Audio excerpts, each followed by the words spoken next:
नमस्कार, the max news नेटवर्कमध्ये सर्व दर्शकांचे स्वागत। आज बातमी अशी की आज उमरेड शहरामध्ये शिंदे गटाचे शिवसेनेकडून एक डेप्युटेशन देण्यात आलं। हे डेप्युटेशन विषय असा की भूमिगत गटर लाईन नाल्यासंदर्भात एक नवीन प्रोजेक्ट उमरेड शहरात सुरू होत आहे किंवा तो सँक्शन झालेला प्रोजेक्ट आहे, अजून सुरुवात व्हायची। भूमिगत गटर लाईन हा विषय तसा पाहिला तर भरपूर मोठा की या गटर लाईनचे कामं जर उमरेड शहरात सुरू होतील तर पूर्ण उमरेड शहर हे खोदून निघणार आहे। अनुभव घ्यायला गेलं तर ज्या ज्या ठिकाणी गटर लाईन संदर्भात काम झालेले आहे, ज्या ज्या शहरात आपल्या जिल्ह्यालगतच्या काही शहरांमध्ये असं पाहण्यात आलं आहे की 4 ते 5 वर्ष पूर्ण शहर खोदून आणि त्याचं आउटपुट जर पाहिलं तर तसं काही खूप हे नाही दिसलं। जिथे खरंच अर्थानं त्रास असेल त्या ठिकाणी केलं तर ठीक आहे। उमरेड शहरात वास्तविक पाहता तसा कुठलाही नाल्यांचा प्रॉब्लेम नाही की भर पावसाळ्यात खूप पाऊस आल्यानंतर पूर्ण रोड पॅक होतात किंवा पाणी रोडवर येते, अशी कुठलीही समस्या नाही। याच संदर्भात शिवसेना शिंदे गटाकडून आज डेप्युटेशन देण्यात आलं। आपण जाणून घेऊ त्यांचं म्हणणं काय आहे। भाऊ, आपलं स्वागत आहे आमच्या चॅनलमध्ये। काय आज डेप्युटेशन दिलं, तुमच्या डेप्युटेशनमध्ये सर्व बाबींवर जर विचार केला तर विरोध दिसत आहे, का बरं? नमस्कार, मी इथून एक 8 दिवसाअगोदर आपल्या चॅनलची न्यूज ऐकली। आपल्या चॅनलची न्यूज ऐकल्यानंतर मला असं वाटलं की आपण जे करून राहिले आहे त्याच्यामध्ये आमचा पण काहीतरी सहभाग असावा, म्हणून आज आमच्या सर्व शिंदे सेनेच्या कार्यकर्त्यांना बोलवून एक आम्ही निवेदन तयार करून आज शिवना निवेदन दिलं आणि नगराध्यक्षांना पण निवेदन दिलं। माझं मत हे होतं, त्यांना सांगितलं की आज आपल्या शहरामध्ये 12 ते 15 हजार समथिंग जवळपास घरं आहेत। त्या घरामध्ये सर्वांचे शौचालय बनले आहेत, त्यांचे सेफ्टी टँक बनले आहेत, त्यांची पाईपलाईन अंडरग्राऊंड नाल्याला जुळलेली आहे। आपल्या शहरामध्ये आता आम्ही इलेक्शन लढलो तेव्हा आम्ही पूर्ण शहर फिरून काढलं। त्या पिरियडमध्ये असं पाहण्यात आलं की आपल्या शहरात भूमिगत नाल्या टोटली म्हणजे 99% अंडरग्राऊंड झालेल्या आहेत आणि त्याचं पूर्ण गटारीचं पाणी तिथं जुळलेलं आहे आणि ते पाणी पूर्ण आपल्या शहराच्या चारही भोवतालच्या होडी असो या तलाव असो त्याच्यामध्ये जाऊन राहिलेला आहे आणि त्या पाण्यापासून कुणाचा त्रास नाही आहे। तर हे भूमिगत गटारी जो आपला शुअर लाईनचा जो प्रोग्राम यांनी सत्ताधाऱ्यांनी आणला आणि जसं मला असं वाटतं की जनतेवर लागून राहिले का, तर त्याच्यामध्ये आपलं हे म्हणणं आहे की बाबा तुम्ही गटर लाईनचा प्रस्ताव आणला, सर्व केलं, विरोधकांचा नकार आहे। विरोधक आज आपल्या उमरेड शहरामध्ये काँग्रेसचे 13 नगरसेवक आहे, भाजपचे 14 नगरसेवक आहे, म्हणजे 13 नगरसेवकांनी विरोध केला। तर माझं मत हे आहे की अर्ध्या नगरपालिकेच्या अर्ध्या जनतेने विरोध केला, हे मी म्हणेन। हा प्रोजेक्ट भाऊ तुम्ही माहिती घेतलीच असेल शिवसाहेबांकडून, किती करोडचा प्रोजेक्ट आहे? हा 200 करोड काही समथिंग रुपयाचा प्रोजेक्ट आहे आणि हा वेळेत झाला तर तेवढाच होईल। वेळेत तर मी आता आजूबाजूचं भंडाऱ्याची गोष्ट आहे किंवा इथलं आपण हिंगणघाटची गोष्ट आहे, माहिती घेतली काही लोकांसोबत, तर एवढ्या लवकर 3 वर्षामध्ये प्रोजेक्ट हा होईल असं तर शक्यच नाही आणि त्याच्यामुळं अजून त्याची काट किती वाढेल त्याची काही म्हणजे आपण समजू शकत नाही। पहिले तर म्हणजे 200 करोडच्या जेव्हा ते म्हणाले, या 200 करोडची रिकव्हरी कोणाकडून? हां, आता मी पहिला मुद्दा त्यांना सांगितला की तुम्ही वर्ल्ड बँकेचा फायनान्स करून झाला आहे। त्यांनी उत्तर दिलं का वर्ल्ड बँक ही शासनालाच फायनान्स करते, म्हणजे केंद्र सरकार असो या राज्य सरकार असो। तुम्हाला ठीक आहे तिथपर्यंत, उद्या राज्य शासन ते करेल असं त्यांचं म्हणणं आहे। तुला समजा उद्या आज 5 वर्षाची बॉडी भाजपची आहे, उद्या कोणत्या काँग्रेसची होऊ शकते या शिंदे सेनेची होऊ शकते, अजून दुसऱ्या कोणत्या पक्षाची होऊ शकते आणि उद्या समजा राज्य शासनानं म्हटलं की बाबा आमच्याकडनं तर भरणं होत नाही तर नगरपालिकेवर आमच्या मालमत्ता करावर तुम्ही याचा कर लागा, तर तो कर लागेल तर ह्या जनतेतूनच वसूल होईल।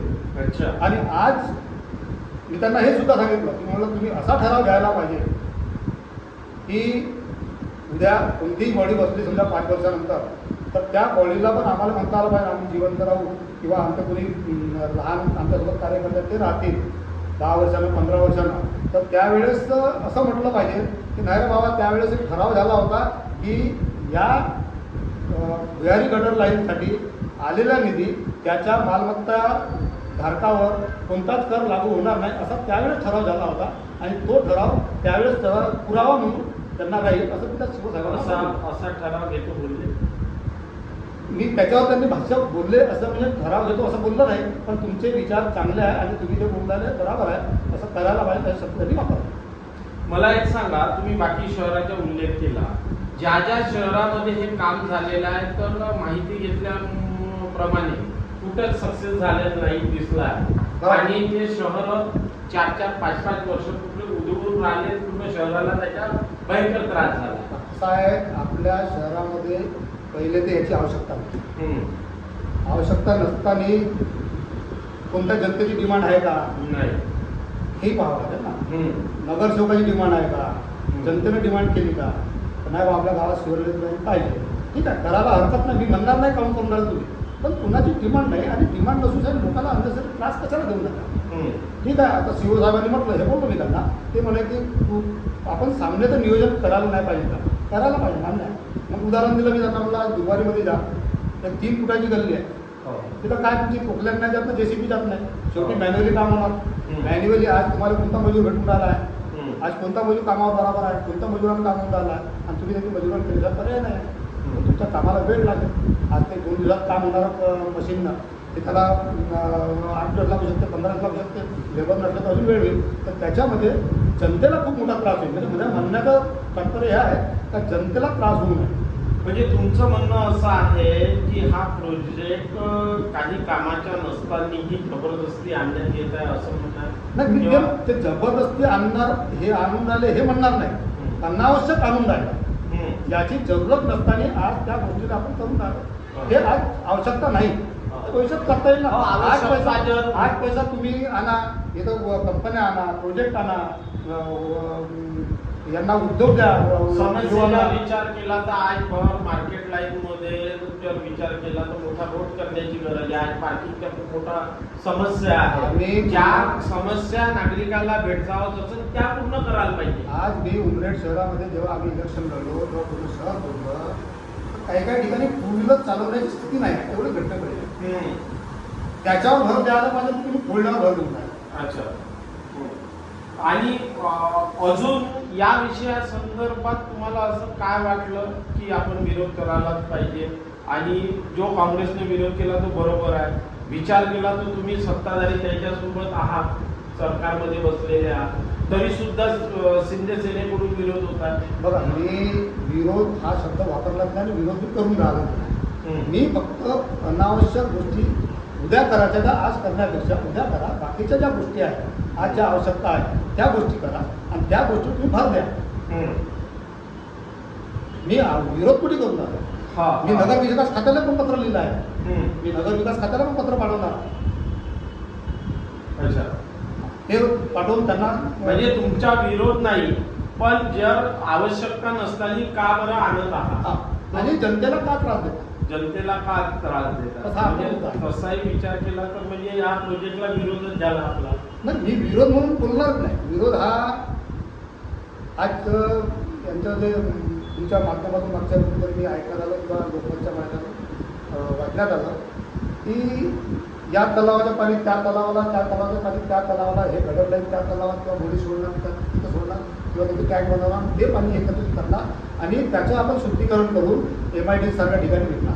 हे तर नागपूरमध्ये गडकरी साहेबांना मोठ्या मोठ्या भोपाल्या बाबतीत झालेल्या आम्ही पाहिलेल्या आहे आणि जनता पाहतच आहे. मी त्याच्यावर एकच भाष्य करेन की तुम्हाला हे गाव न फोडता हे गावाच्या पाणी बोडीतच चालणार, तलावातच चालणार, ते पाणी एका ठिकाणी लिफ्ट करा आणि त्याला शुद्धीकरण करा ना. पाणी तर येऊनच राहिला. चांगला गाव तलाव सडवून ठेवला आहे तुमच्या सत्ताधाऱ्या लोकांना या 10-15 वर्षात. पूर्ण बायपासचे गटर लाईन त्या तलावात जोडून जे गावाची शान असणारा तलाव तो शुद्ध नाही करू शकले. हे नवीन तुम्ही त्या तलावात टाकून काय शुद्ध करणार? आता ते तलावात टाकून राहिले, पुण्या ठिकाणी सिफ्टी टँक करून राहिले मोठी, जर या प्रोजेक्टमुळे जर जनतेला त्रास झाला तर शिवसेना हे प्रखरतेने या संदर्भात नागरिकांसोबत रस्त्यावर उतरेल. त्यावर 100% मी शिवसेना म्हणून नाही, मी इथला गावातला एक नागरिक आहे. हम्म. जो जनतेला त्रास होणार आहे तो मला पण त्रास होणार आहे. पक्ष सत्तेत असेल मला गावाच्या जनतेच्या त्रासाशी मला घेणं देणार. पक्षाची नंतर मी पहिलं गावात काम करेल, मी गावात राहील, गावातल्या लोकांसोबत राहील, त्याच्यानंतर बाकीच्या गोष्टी. ठीक आहे. अजून काही या संदर्भात भाऊ बोलू इच्छिता का? जसा बा की तुमच्या हा वर्ल्ड बँकेचा जो विषय आला की बा याच्यावर ठराव घ्या वगैरे, हे ठराव घेण्यास सक्षम राहतील, हे असा ठराव घेऊ नाही शकतील आम्हाला असं वाटतं. नाही यांनी आपला प्रस्ताव होता आपण ठेवला. मी तर अजून एक सांगेल की असं जर नसेल घडेल तर विरोधकांनी आंदोलन करायला पाहिजे. मी विरोधकांना पण देणार आहे पत्र. अच्छा, म्हणजे काँग्रेसला घटनेला यांच्याजवळ देशमुख आहे त्यांना जरा सोय पाठवणार आहे आणि माझ्या मत नाही तुम्ही या गोष्टीवर आपण त्या सदनमध्ये बोलावं की आपण एक ठराव करायला पाहिजे असं. ठीक आहे भाऊ.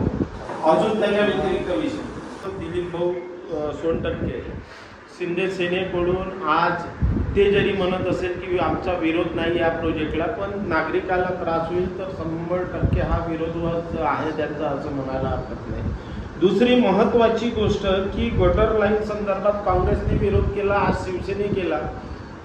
ज्यांची सत्ता आहे त्यांनी सामान्य नागरिकांसोबत चर्चा करून आणि सामान्य नागरिकांसमोर हा विषय आणून नंतरच या कामाची सुरुवात करायला पाहिजे. आणि भारतीय जनता पार्टीची आज सत्ता आहे, त्यांना जर आपलं म्हणणं मांडायचं असेल तर ते आम्हाला बोलवू शकतात. आम्ही मागच्याही बातमीत म्हटलं होतं, त्यावेळेस कुणाकडून आम्हाला कॉल नाही आले. आताही म्हणतो आहे की जर गटर लाईन संदर्भात जनतेला समजावून सांगायचं असेल की नाही बा ही गटर लाईनची खरंच जनतेच्या कामाची आहे किंवा गाव उधळून निघणार नाही किंवा जनतेला त्रास होणार नाही, आम्ही त्यांची पण बातमी घ्यायला तयार आहोत. धन्यवाद. तर पॅकसाठी मी पवन शिंदे. आमचे चॅनल लाईक आणि सबस्क्राईब करायला विसरू नका.